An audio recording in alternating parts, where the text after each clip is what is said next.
Hey, what's going on, guys? Bixie Richie here, back on the NBA 2K17, and today is going to be a little bit of a different video. Not everyone can afford mountains of VC, MT. Not everyone can get these amazing cards. By the way, in the middle, Glenn Rice, he's an update.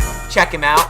Anyways, today we are going to do the best golds in NBA 2K17. This is for your budget baller. Now, again, these are all based on my personal opinion. I've used them. I've tried them. They're based on their offense and how they play in the game, their defense and how they play in the game, and how quick their shot is. Now, guys, I am going to include historics in this card because we didn't have historics at the start of the year last year, but I am going to include them this year because they're not that expensive, they're easily obtainable, and there's some pretty beast gold ones. Well, we're going to start with point guards. I'm going to give you 2 for each category.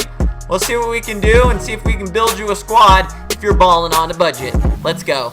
Alright, guys, we are going to start off with the point guard position. Remember, I'm going to give you 2 cards for each position. We'll start off with Daniel Gibson, the historic Cavs point guard. He's got a great driving layup of an 85. His open shot mid-range is an 85 as well. That is pretty damn good. His open shot 3-ball is a masterpiece at a 93. That right there just seals the deal for me. An 80 free throw, ball control of an 82. And his defense at a 78 on ball. This is by far the best gold point guard in the game. He's got a driving dunk of a 70, which I never saw him throw down in a game. The fact that he has a 70 driving dunk blows my mind. And then we come down to his speed in 80-86. He's got the strength of a 51, which sucks. 95 vertical. Guys, there is no question that this Daniel Gibson is your best gold point guard right now. Alright, guys, for your second point guard, we're going to do 76 Steve Kerr. He's got an open mid-range of an 84, a 95 open 3-ball. Must I say more? He's got a 92 free throw. His passing is pretty good in the 80s. And then his on-ball defense is not great, but a 70 defensive IQ, which means he knows to be in the right spot at the right time. 71 speed with ball 78, so he's not terribly slow, but a great offensive point guard. I feel like with his height, his size, and his passing, especially being at 6'3", that's one of the taller point guards. I think Steve Kerr is definitely your second best gold card, or the Isaiah Thomas, but I think Steve beats him.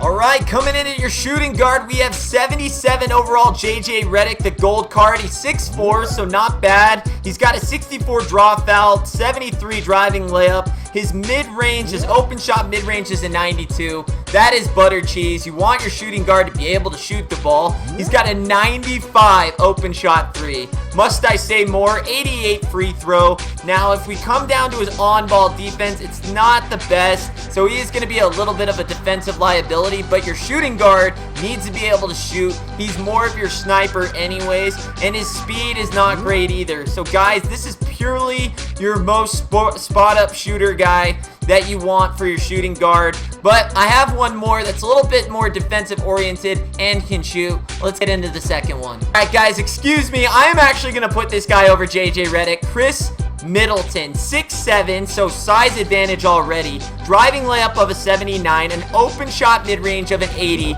and then an open shot 3-ball of a 92. So 3 below JJ Redick, but still an amazing 3-pointer, 86 free throw.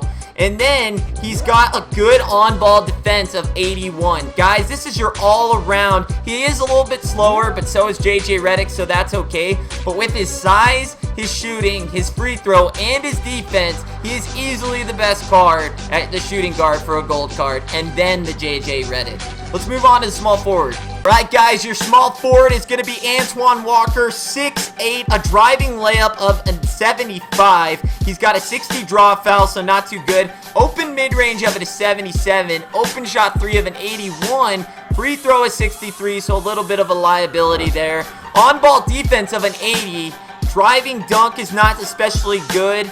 And his speed, where are we at speed-wise? He is in the 68s. He's a little bit slower, but he can do a little bit of everything. That's why I like him. He is a little bit slower, but he's got decent defense, decent shooting. You're not going to really find much of either in a small forward that's a gold card. But for a gold card, to me, this is the best one that's out there. And he's brand new. He's super cheap. You can get him for $1,800. I'm sure he gets even cheaper than that. But guys, to me, that Antoine Walker is a monster. All right, coming in at your number 2 is CJ Miles, 6'6". He's got a driving layup of a 76. His draw foul is 66, so not good there. Open shot mid-range, 86. His open shot 3-ball is an 80, so he can hit it. And then if we come down to the on-ball defense, 69, so he is a little bit lower. You're going to have to pick and choose with your gold cards. You either want him to be good at shooting or good at defense. This guy is definitely good at shooting, a little bit faster than Antoine in the 70s, stamina of an 85. Guys, you kind of have to pick and choose with your defense or offense. With the offensive cards in Antoine Walker and CJ Miles, I feel like they're going to be the best for you.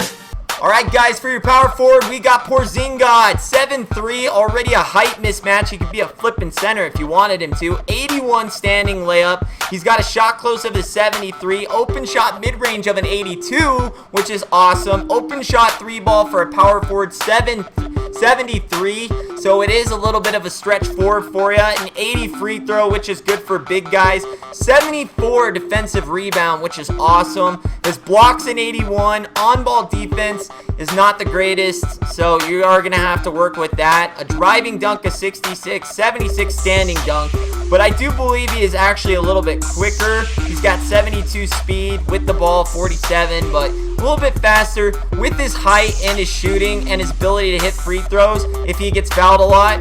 I feel like Chris Porzingis is easily the best gold card, no question. But our second runner-up is going to be another tall guy in 7'1", Dirk Nowitzki. He's got a standing layup of an 89, so better than the Porzingis. 86 mid-range, which is also better than Porzingis. 82 three-pointer, which is better than Porzingis. 83 free throw. He's got a defensive rebound of 71, which is a little bit lower than Porzingis. He has no block. He is slow and is not very good at defense either. I think Porzingis actually has him on the defense. He's got no dunking. He's got no speed. I put Porzingis over Dirk just simply because he was faster and had more, I guess, accessibility with his agility. So, guys, because Dirk has a little bit slower and not as good defense, he's at number 2. But for your power forwards, Porzingis and Dirk Nowitzki. Alright guys, and for the next one, the gold centers, it's no question, my favorite is the DeAndre Jordan. I'm going to tell you why I chose him over the next center. He's got a standing layup of an 84. He's got not very good post control, draw foul of 73. He's got no mid-range, no shooting, but 90 box out. 71 offensive rebound, 88 defensive rebound, 80 block, 80 shot contest. I chose him over the other cards simply off defense and his driving dunk. 84 defensive consistency, on ball of 79. He's got a standing dunk of 91, 88 driving dunk, 90 contact dunk, and 69 speed. For a center, that's not bad. 91 stamina. Guys, because of the defense and his driving dunk and his contact dunk, easily the best gold card. Was that different from the Amethyst of last year? Alright guys, and for the next center, it's going to be some controversy. I know a lot of people might say this card is better than the DeAndre. Because of the defense, I feel like that's more of a priority for centers. We have Hassan Whiteside, 7-footer, 87 standing layup, post hook of 73. His open shot mid-range is 71. So if you want your center to have a little bit of shooting, he's not a bad choice at all. His free throw is better than DeAndre's, which is pretty critical in getting fouled there. 87 box out, so it is lower than DeAndre's. He's got an 86 defensive rebound, not as good as DeAndre's. 77 offensive, 89 block, which is really high. DeAndre's is not that high, so he does have good block, but his defensive consistency, 82, on ball of 67, which is pretty damn low. Definitely not as good as DeAndre's. 87 help defense, low post defensive IQ of an 81, driving dunk of 63, contact dunk of 77. So you can see those are way lower than DeAndre Jordan. A good speed of 70, which is faster. Stamina of 75, which is not as good. 93 hustle, and then reaction time at 87. Guys, it's easy. You can choose which one you want. but I think that DeAndre's better. You can think Whiteside's better, but you can't go really wrong with either of them, DeAndre or Whiteside. Alright guys, that is gonna be the video. I hope you enjoyed it. Those are, in my opinion, right now. I know it's early in 2K17. There's gonna be more gold cards, but as of right now, just to kind of get you something going, the best gold cards in 2K17. Now, I will do an update video. I will put these out every couple of months as we get more gold cards. They may change, they may stay the same, but I'll make sure to keep you guys updated. Again, these are based on my opinion. If you don't feel like they're the best, that's okay. Put it in the comments. Tell me why. Tell me why I'm wrong. Do it. Call me out. I dare ya. No, that's fine. But guys, I hope you enjoyed it. Hit the thumbs up if you liked the video. Hit the subscribe button if you're new. And Richie Nation, I don't know what that was. Party on.